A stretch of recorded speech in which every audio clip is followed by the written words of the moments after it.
What's up, guys, and welcome back to Blue Side FC channel. I'm Nia Matt, and I hope you're all doing great. Chelsea is going to be playing AC Milan in the next group of fixtures in the group stage. We have to get a result from this game. We have to get something from this game. We either have to draw or we have to beat AC Milan, which is going to be a difficult thing to do, but we have to beat them if we want to survive in this group. We want to finish at least second in this group. So I'm just going to talk about the game in this video. So let's get started. But before I start, if you've not subscribed to the channel yet, you're watching this video, kindly subscribe. If you are new to the channel, welcome. And if you like this video to the end, give this video a thumbs up. It helps the video a lot. It pushes the video out there for more Chelsea fans like yourself to see the video. So thank you so much for the support. So yeah, Chelsea faces AC Milan in the Champions League on Wednesday night, and it's going to be a difficult one. Who are we kidding? It's going to be a difficult game. We all knew this was going to be a difficult game. We knew that this is going to be the most difficult one. We all thought that the Dynamo Zagreb game and the Salzburg game are going to be the beatable ones, the ones that we'll be able to win.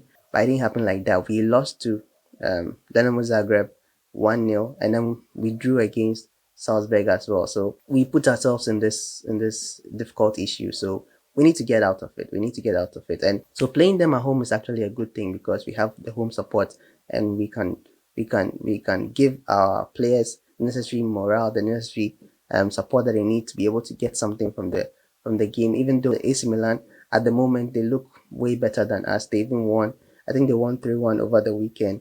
And they are good. They are good. I think they're currently fit on the table. It's because the teams above them have been so good. I think Napoli are top of the league at the moment. AC Milan, I think they've lost only once this season in the Serie A, and they've drawn 2 times and then they've won the rest. Or I think they've drawn once and won the rest. They are very, very good. They are very, very good. They have very, very good players too as well. They have Tomori in defense. Tomori, the former Chelsea player, you guys know, Chelsea player, Chelsea academy project. Things didn't work out with him under Lampard, and he had to leave the club on a permanent deal, which pained most of us, including myself. I really wanted to see him do well at Chelsea, but unfortunately, he couldn't get a start. And I think it was the best move for him to go there, and he won the Scudetto with them last season. It's a very good deal. He wasn't part of our Champions League win. Unfortunately, I would have loved to see him part of the youth players who took that picture together. I would have loved to see him there, but he won the Serie A with AC Milan, which is also a very, very good thing. He's been very, very successful there. And we have Giroud too also there as well. Giroud, former Chelsea player, you know him at Chelsea. He has won a lot of trophies with us. He won the Europa League with us. I think he won the FA Cup with us. He won the Champions League with us, and he has won so many trophies with us. He has won so many games with us, and he has been very, very instrumental to Chelsea's success to when he was around. So he's also coming back to the club. I don't think he has any bad blood. I think Tuchel really didn't have him in his plans, just like he didn't have Tammy Abraham also in his plans. He needed a new player, and they brought Lukaku in and let Giroud go. But I don't think he has any major issues with Chelsea. I don't think so. Tomori has an issue with Lampard.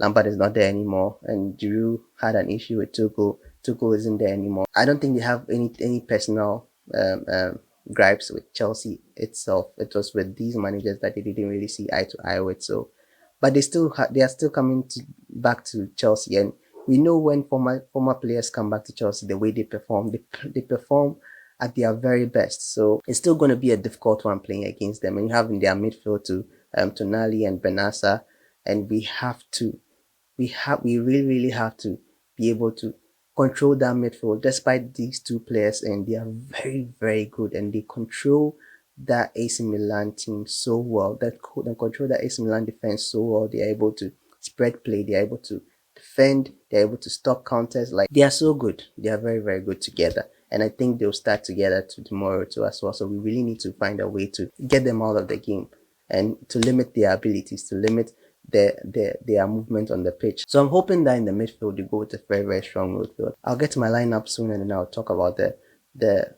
midfield more. But yeah, so AC Milan, tough team. We've not played them in I think since 1999. We've played Juventus a couple of times. We've played Napoli a lot. We've played Inter Milan a couple of times. But we've never met AC Milan since 1999, which is crazy. So and we've met them only 3 times in our history, and so this game is a momentous one. It's a fourth time we are meeting in a very very long time. So it's gonna be a momentous one. And Thiago Silva too used to play for AC Milan. That's where he made his name. He put his name on the map as a very very good defender when he was at AC Milan. And then he moved to PSG and then came to Chelsea. So he also has that kind of personal connection with AC Milan. Let's go straight to my lineup. Then we'll talk more about Graham Potter's press conference as well during my lineup, because he said certain things about certain players and I want to highlight it in my lineup. So in post, we are going to go with Kepa. I'm going to go with Kepa because he said Mendy is fit and Mendy is back in the squad. He'll be in the squad on Wednesday against AC Milan, but he might not start. And I think the way he said it, I don't think Mendy is going to be starting. I think Kepa is going to be starting. Kepa did well against Crystal Palace. He didn't make that many saves, but he did well. The chances that came, apart from the goal, I think the shots, he was able to handle the shots very well. He was able to spread. He was able to make the right passes to us well. He was able to control that defense very well, especially in the second half. So I want to see Kepa start. And then in defense, I think it's going to go with a 4-back. So in defense, I want to see Thiago Silva and Koulibaly. I feel like they are our strongest defenders. Fofana is also very, very good. And I think Fofana might be substituted with Thiago Silva. He might come in. He might come in to substituted as in he might start instead of Thiago Silva. But I feel like Thiago Silva and Koulibaly are our strongest bet. Yeah, even though they have very, very fast attackers, I'm hoping that these two players start. And then on the wings, Chilwell and James. He might go with Cucurella because Cucurella is fit now, so he might go with Cucurella. Cucurella had an illness before the Crystal Palace game, so he wasn't able to play. But I think he might go with Cucurella. I would prefer he goes with Chilwell and Reece James. They both offer a lot going forward, and they also cover their bases also well. They're able to run back to defend when they have to defend when they need to. So, but I'm looking more at the offensive abilities. Even though they are very good at defending as well, the offensive abilities, Chilwell offers more for us than Cucurella. I would prefer to go with Chilwell, but I think he might go with Cucurella. But I prefer to go with Chilwell. And in the midfield, I've spoken about Tonali and Benassa, and there's no way we can start with Jorginho with these two players starting, because I feel like they're going to get a good time if Jorginho starts. He's very very slow whenever we are playing against high pressing teams, and he's found out very very easily when we are playing against high pressing teams. So I'm just hoping that we go with Kovacic. Yes, definitely Kovacic has to start, and I hope we go with. He said N'Golo Kante too has been training. Graham Potter was asked about N'Golo Kante, and he said he has been training. I think he even said Jorginho has an abdominal issue too as well after the Crystal Palace game. So Jorginho isn't playing anyway. So I think N'Golo Kante too has trained, but it's also not fully fit. So I hope we go with Denis Zakaria. We've brought him in. We need to we need to start using him at some point. And he's also very very familiar with the Italian style of play. He's very very familiar with the AC Milan style. He has played against them before, and he used to play for Juventus. So he's very very familiar with that style. So I feel like he playing along with Koulibaly, so Koulibaly also played for Napoli. He's also very very familiar with how the Italian system is. So him and Zakaria being there would be a very very big plus for us.